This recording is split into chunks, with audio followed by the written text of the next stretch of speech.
Donc, nous allons corriger l'examen de la mécanique quantique, session juin 2017. Donc, il constitue de deux exercices, exercice 1 et un problème. Donc, pour l'exercice 1, donc, les données, la longueur d'onde moyenne d'un rayonnement d'une lampe de filament incandescent et 12 000 angstroms. Trouvez le nombre de photons émis par unité de temps par une lampe de 200 watts. Donc, c'est un exercice très simple. Donc, le flux égale, donc c'est la puissance qui est égale à N fois l'énergie fois H nu. Donc, N égale à la puissance sur l'énergie égale à la puissance sur H nu. On va remplacer nu par C sur lambda. Donc, égale à P lambda sur HC. Application numérique, on va trouver 1,2 10 puissance 16 photons. L'exercice 2 ou bien un problème. Donc, la donnée, nous avons une base orthonormée constituée de 3 quêtes φ1, φ2, φ3. L'hamiltonienne H qui est égale à moins oméga Lz, avec Lz appliqué à φ1 égale à H bar φ1. Donc, c'est Lz possède comme valeur propre H bar 0 et moins H bar. Les quêtes propres sont φ1, φ2 et φ3. Premièrement, on va donner l'expression matricielle de Lz. Donc, on va écrire Lz dans la base. Donc, c'est H bar φ1. Lz de φ1, c'est H bar φ1. Et on va continuer en ajoutant des zéros. Donc, plus 0 φ2, plus 0 φ3. Pour Lz φ2, donc égal à 0, donc c'est 0 φ1, 0 φ2, 0 φ3. Lz de φ3, c'est quoi? Donc c'est moins H bar φ3. Donc on va ajouter 0 φ1 et 0 φ2. Donc les éléments de la matrice Lz, c'est quoi? C'est H bar 0, 0, 0, 0, 0 et 0, 0 moins H bar. Deuxième question, on va vérifier que Lz elle est hermétique. Donc c'est quoi Lz plus? C'est Lz étoile transposée. Donc, Lz étoile, c'est le conjugué, puisque la matrice Lz, elle est réelle, elle est constituée d'éléments réels. Donc, Lz étoile, c'est Lz transposé. Vous voyez ici que la matrice, elle est diagonale, symétrique. Donc, la transposée, c'est elle-même. Donc, égale à Lz, d'où Lz est hermétique.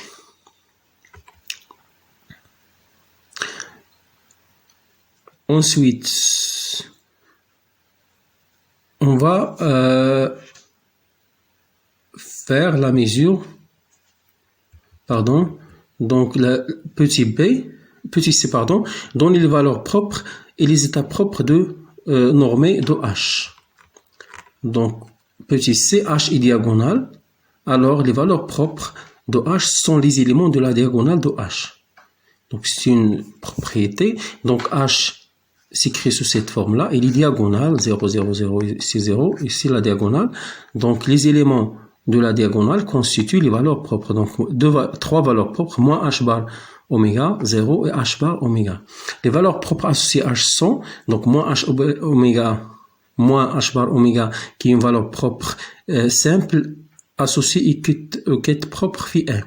0, c'est une valeur aussi propre simple, qui est associée aux quêtes φ2 et oméga H bar, valeur propre simple aussi associée aux quêtes propres φ3. Car H φ1, on peut démontrer, on peut faire ce calcul, H φ1 c'est moins H oméga, H bar oméga φ1. H φ2 c'est 0 φ2. Et H φ3 c'est quoi? C'est H bar oméga φ3. Si on remplaçant 1, très bien. Donc, à t égale à 0, qu'est-ce qu'on va calculer maintenant?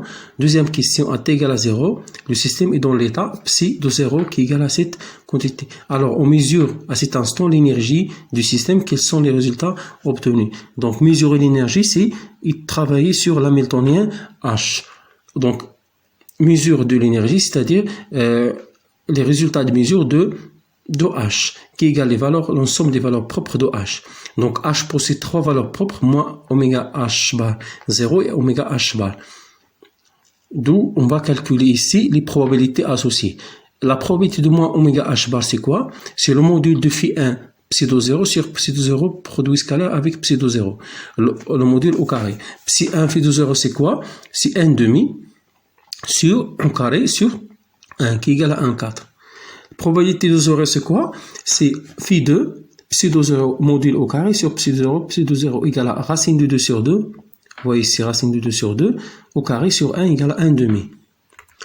Pour probabilité de H bar oméga, c'est quoi? C'est fait 3 pseudo 0 module au carré sur psi 0 comme produit scalaire égale à 1 demi au carré sur 1 qui égale à 1 sur 4. On va vérifier que la somme ici, la somme de toutes les probabilités, c'est 1 quart, 1 demi, 1 quart égale à 1. Deuxièmement, donc on va calculer la valeur moyenne de H. La valeur moyenne de H par définition, c'est la somme des probabilités, des valeurs propres multipliées par la probabilité associée. Donc les valeurs propres qu'on a, on a moins H bar oméga avec une probabilité 1 quart, 0 avec une probabilité 1 demi et H bar oméga avec une probabilité 1 quart. Donc égal à moins H bar oméga sur 4 plus H bar oméga sur 4 égale à 0. Ensuite, on calcule l'écart quadratique moyen de H. Donc cette valeur-là, par définition, delta H, c'est la racine de la valeur moyenne de H au carré, et moins la valeur moyenne de H, le tout au carré. Cette valeur-là, elle est nulle, donc il nous reste la racine de la valeur moyenne de H au carré. Donc on va voir H au carré, donc H, il est diagonal. Donc H au carré, on peut faire introduire le carré à la diagonale. Donc moins H bar au carré, oméga au carré, 0 au carré, H bar oméga au carré. Donc, car H est diagonal, d'où on aura l'expression suivante. H bar au carré, oméga carré, 0, 0, 0, 0, 0, 0, 0, H bar au carré, oméga, le tout au carré. Donc, on a H bar est diagonal, donc les valeurs propres associées à H au carré, pardon, H au carré il est diagonal, donc les valeurs propres associées à H au carré sont les éléments de la diagonale. Donc, H bar au carré, oméga au carré, il est écrit deux fois à la diagonale, donc c'est une valeur propre dégénérée, deux fois, associée à phi 1 et phi 3.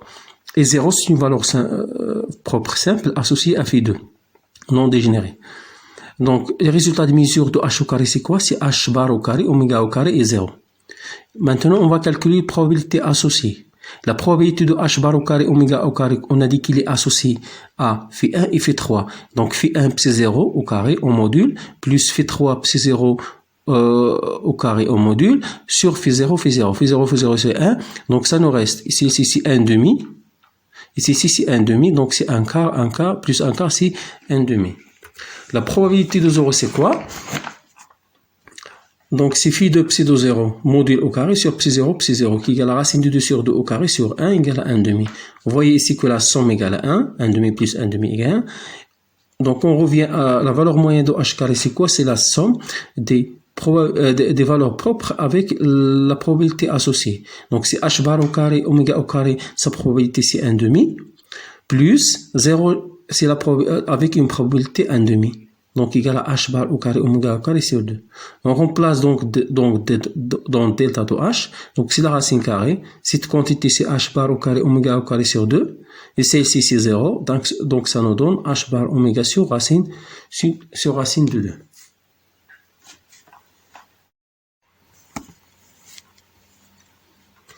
Je passe maintenant au petit c. On va calculer psi de t dans un instant t. Donc, on va écrire psi de t dans la base, notre base. Donc, c'est la somme ck de t phi k. D'après le postulat 6, psi de t est régi par l'équation de Schrödinger. Donc, il vérifie l'équation de Schrödinger. H psi égale à E psi. Donc, H psi, on va remplacer psi par la décomposition. Donc, IH bar d sur d de t, on a commencé par le deuxième. C'est quoi psi de t? C'est cette somme égale à h appliqué à la somme. Donc, IH bar la somme d sur d de t, on va introduire d sur d de t de c de k, phi de k, donc phi de k il est indépendant de temps, égale à la somme de ck h appliqué à phi k. Donc, la somme de IH bar d de c k sur d de t appliqué à phi k égale la somme des ck de t h psi h phi k égale à ek phi k. Donc, c'est la méthode appliquée aux éléments de la base. On va trouver les valeurs propres associées donc aux quêtes propres phi k. Donc, on va passer le deuxième terme au premier terme. Donc, la somme IH bar D de CK sur D de T moins CK de T EK phi K égale à 0. Ceci pour K égale à 1 jusqu'à 3. Puisque phi K constitue une base, donc cette base constitue un ensemble qui est libre. C'est une partie libre. C'est-à-dire, si la somme des coefficients avec les éléments de base égale à 0, alors chaque coefficient égale à 0. Donc, IH bar, ce qui implique IH bar dck sur dt moins ck de t k égale à 0 pour k égale à 1, 2, 3. Passons d de t ici. On va diviser par ck. Donc d de ck sur ck égale à 1 sur IH bar ek d de t. Donc ck d de ck sur ck égale à moins i sur h bar ek dt. On va intégrer, donc l'intégrale de cette quantité égale à l'intégrale de cette quantité. Pour celle-ci, ça nous donne un logarithme. Et pour celle-ci, c'est une constante. Donc ça nous donne moins i sur h bar ek fois t plus alpha. Alpha, c'est une autre constante. Introduisons l'exponentielle. Donc ck égale, l'exponentielle de logarithme, ça nous reste ck, égale à une constante bêta exponentielle moins i ek t sur h bar. C'est quoi ce bêta? Si on remplace t par 0, ck de 0, c'est quoi? C'est bêta exponentielle 0 égale à bêta. D'où on peut écrire ck de cette façon-là. Donc ck de 0, ck de t, c'est quoi? C'est ck de 0 exponentielle moins i sur h bar ek fois t, k égale à 1, 2, 3.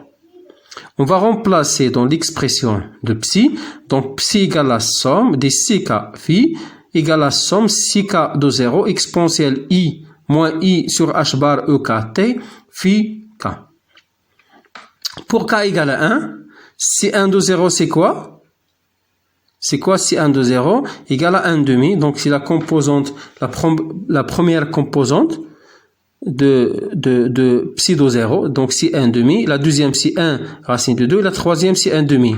Les probabilités associées à phi 1 phi 2, phi 3, c'est moins h bar oméga 0 et h bar oméga. On va remplacer, donc psi de t égale à 1 demi, exponentielle i sur h bar oméga t phi, pardon, oméga h bar t, phi 1, plus 1 sur racine de 2 exponentielle 0 phi 2, plus 1 sur 2 exponentielle moins i sur h bar oméga h bar t, phi 3. D'où psi de t égale à 1 demi exponentielle moins i oméga t, phi 1, plus 1 sur racine de 2 phi 2, plus 1 sur 1 demi exponentielle moins i oméga t phi 3. C'est bien l'expression de psi de t, pardon, en un instant t. La dernière question, petit d, on va voir la valeur moyenne de L de Z, c'est quoi? C'est la somme des valeurs propres multipliées par les probabilités de chaque valeur propre. Les résultats de mesure de LZ, c'est quoi? C'est h bar 0 moins h bar. La probabilité de h bar, c'est quoi? C'est phi 1 psi de t sur psi de t égale à 1 demi exponentielle. Vous voyez psi de t, première composante, c'est ici. Donc 1 demi exponentielle i oméga t au carré sur 1 égale à 1. Puisque le module de l'exponentielle égale à 1, ça nous reste 1 demi au carré, c'est 1 sur 4. La probabilité de 0, c'est quoi? C'est la même chose, on va prendre la deuxième composante, donc c'est 1 sur racine de 2 au carré sur 1 égale à 1 demi. La probabilité de la valeur moins h bar, c'est quoi? C'est la troisième composante, donc 1 demi exponentielle i oméga t au carré. Le module de exponentielle i oméga égale à 1. Ça nous reste 1 demi au carré, c'est 1 sur 4. D'où la somme des 3, 1 quart plus 1 demi plus 1 quart égale à 1. Ici, le produit scalaire psi de t égale à 1. On a utilisé 1 ici. Si on va faire le produit scalaire de ce vecteur-là, le bras associé à ce quête, multiplié par ce quête, on va trouver, juste, vous voyez le calcul, si c'est passe ici, si c'est passe ici, si c'est passe ici, on va trouver 1. Revenons à la question D. Donc, on a dit que la valeur moyenne de L de Z égale la somme des valeurs propres multipliées par les probabilités associées. Les résultats de mesure de LZ sont H bar 0 moins H bar. La probabilité à l'instant T, c'est phi 1 psi de T, le modulo carré sur psi de T, on a trouvé un quart. Au point, la valeur propre 0, sa probabilité, c'est phi 2 psi de T modulo carré sur psi de T égale à 1 sur racine de 2 au carré sur 1 sur racine de 2 au carré sur 1 égale à 1 demi. Pour moi, H bar, c'est la même chose. On va prendre le module de cette valeur-là sur 1 égale à 1 sur 4, la somme égale à 1. On a vérifié aussi pourquoi le produit scalaire psi de T égale à 1. Donc, on a pris le bras multiplié par le quête et on a développé, on a trouvé 1. D'où la valeur moyenne de L de Z, c'est quoi? C'est la somme de chaque valeur propre multipliée par la probabilité associée. Donc, H bar multiplié par 1, 4, plus 0 multiplié par 1 demi, plus moins H bar multiplié par 1 sur 4. Ça nous donne aussi 0. D'où L de Z, la valeur moyenne de Z, il est indépendant du temps. L de Z est une constante de mouvement, puisque sa valeur elle est nulle. Donc, sa dérivée égale à 0. Il est indépendant de temps, donc d de L de Z sur dt égale à 0, donc c'est une constante de mouvement. Donc ici, on a dit que L de Z est une constante de mouvement. En effet, d'après le théorème d'Ehrenfest, d de la valeur moyenne égale à la valeur moyenne de la dérivée, plus 1 sur IH bar, la valeur moyenne du commutateur. H égale à moins I oméga L de Z, donc le commutateur de L de Z avec H égale à 0, c'est L de Z moins oméga L de Z, moins oméga il est constante, il va sortir, donc ça nous reste L de Z égale à 0. D'où L de Z est indépendant de temps, d'après la question, d'après l'énoncé. Donc le commutateur égale à 0, la dérivée égale à 0, donc ces deux termes sont nuls, donc cette valeur moyenne égale à 0, donc c'est une constante de mouvement. On passe à la troisième question. Donc, on a ici Lx et Ly. On va vérifier que Lx, il est hermétique. C'est simple. Donc, Lx plus égale à Lx étoile transposée. Pour l'étoile, tous les éléments sont réels, donc ça reste elle-même. Ajoutons la transposée. Donc, c'est h bar sur racine de 2. La transposée de ces éléments, donc, il est symétrique. 1, 1, 1, 1, 0, 0. Donc, la transposée reste la même. D'où on va trouver Lx plus c'est Lx. Donc, Lx, il est hermétique. Même chose pour Ly. Donc, Ly plus égale à Ly étoile et t égale à, donc, ici, c'est une valeur qui est complexe. Donc, c'est h bar sur moins i racine de 2. Donc, c'est le conjugué de i, c'est moins i.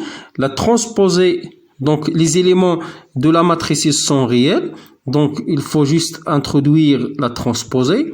Puisque les éléments ne sont pas symétriques, donc ce 1 devient ici, ce moins 1 vient ici. Donc, on va trouver ce résultat. Donc, h bar sur moins i racine de 2, 0 moins 1, 0, 0, 1, 0 moins 1, 0, 1, 0.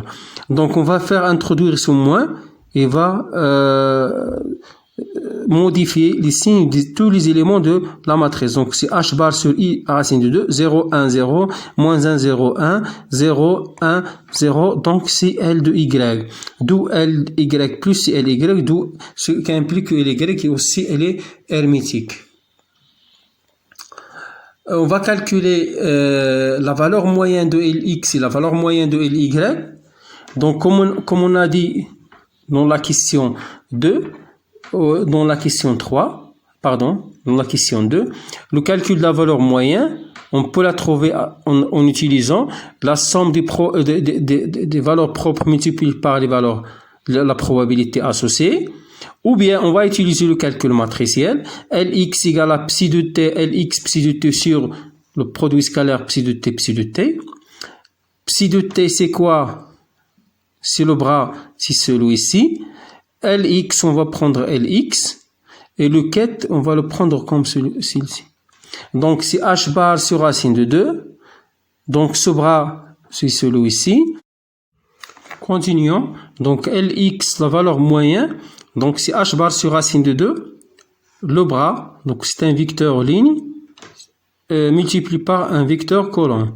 Donc, c'est 0, 1, 0 multiplié par ce vecteur-là. Donc, ça nous donne 1 sur racine de 2. 1, 0, 1, ça nous donne 1 demi exponentielle i oméga t plus 1 demi exponentielle moins i oméga t. Et celui-ci multiplié par ce vecteur-là, ça nous donne 1 sur racine de 2. Donc, on va développer h bar sur racine de 2. La première avec la première, la deuxième avec la deuxième, ou la troisième avec la troisième. On va trouver h bar sur racine de 2, 1 sur racine de 2, exponentielle moins i oméga t plus 1 sur racine de 2, exponentielle i oméga t.